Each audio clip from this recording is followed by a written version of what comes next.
साथियों, प्रॉपर्टी की रजिस्ट्री में कई लोग जो है एडवोकेट जो हैं वो वहाँ पे एक्चुअल रेट से काफ़ी कम वहाँ पे लेन देन दिखा रहे हैं। तो ऐसी कंडीशन में क्या क्या परेशानी हो सकती है, क्या कब रजिस्ट्री कैंसिल हो सकती है,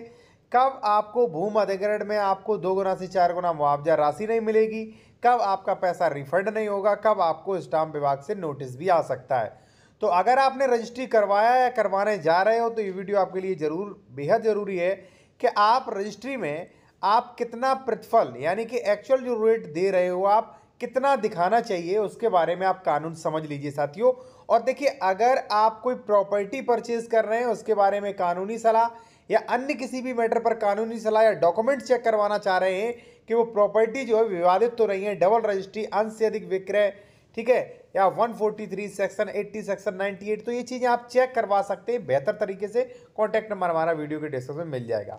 साथियों, सबसे पहले मैं एक चीज़ बता दूं आपको कि हमारे पास ऐसे कई मैटर्स आ रहे हैं जिन लोगों को ये समस्याएं आ रही हैं। अब समस्याएं क्या आ रही हैं, जैसे मान लीजिए साथियों, वहाँ पे सर्किल रेट किसी ज़मीन का जो है वो 30 लाख 30 लाख है, ठीक है, और वहाँ पर आप पैसा दिखा रहे हो 15 लाख या 20 लाख, तो ये प्रॉब्लम है। दूसरा साथियों, एक चीज़ और दिक्कत है कि अगर मान लीजिए गाटा संख्या कोई 96 है और 96 में वही ज़मीन हम खरीद रहे हैं और हम दिखा रहे हैं वो ज़मीन मैंने 1 करोड़ की खरीदी है, और उसी गाटे में आप ज़मीन खरीद रहे हो और आप दिखाते हो कि मैंने 20 लाख की खरीदी है, तो भी वहाँ पे दिक्कत वाली बात है। अब क्या क्या परेशानियाँ आ रही हैं, उनसे आप कैसे निपटें वो मैं आपको बता दूँ साथियों, सबसे पहले प्रतिफल की अपर्याप्तता रजिस्ट्री कैंसिलेशन का कारण हो सकती है विषम परिस्थितियों में, ठीक है। सबसे पहले से मैं आपसे ये कहूँगा कि अगर मान लीजिए आपकी डीड 30 लाख रुपए वहाँ पे सर्किल रेट बन रहा है कलेक्टर की सूची से, तो आपको कम से कम 30 लाख तो देना ही होगा, ठीक है। तो जितना भी आप दे रहे हो वो आप दे सकते हो, 30 लाख से कम दे रहे हो तो वो दिखा दीजिए आप, ठीक है। पहली कंडीशन ये है, बिल्कुल सही दिखाएं। दूसरा साथियों ये है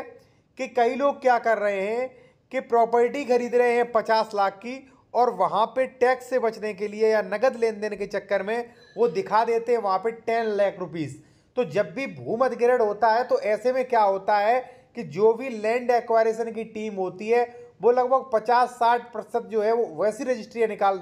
निकालती है और उन पे देखती है कि अभी जो रिसेंट में रजिस्ट्रियाँ हुई उसमें कीमत कितनी शो की गई। तो भूमि अधिग्रहण के समय भी आपका नुकसान हो सकता है। ध्यान रहना, हमारे पास कई मैटर्स आ रहे हैं कि सर भूमि अधिग्रहण में पैसा बिल्कुल भी नहीं मिल रहा है, तो पैसा आप दिखा क्यों नहीं रहे हो, आप दिखाइए, ठीक है। तीसरा है साथियों कि अगर मान लीजिए आपने मुझसे ज़मीन खरीदी है, ठीक है,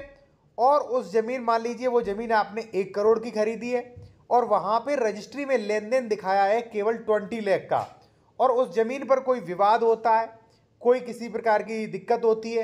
तो जब आप मुझसे रिकवरी करोगे उस पैसे की तो कानून के अनुसार आपने 20 लाख ही रुपए दिए तो 20 लाख ही आपको रिफंड होगा। तो ये परेशानी भी हो सकती है आपको।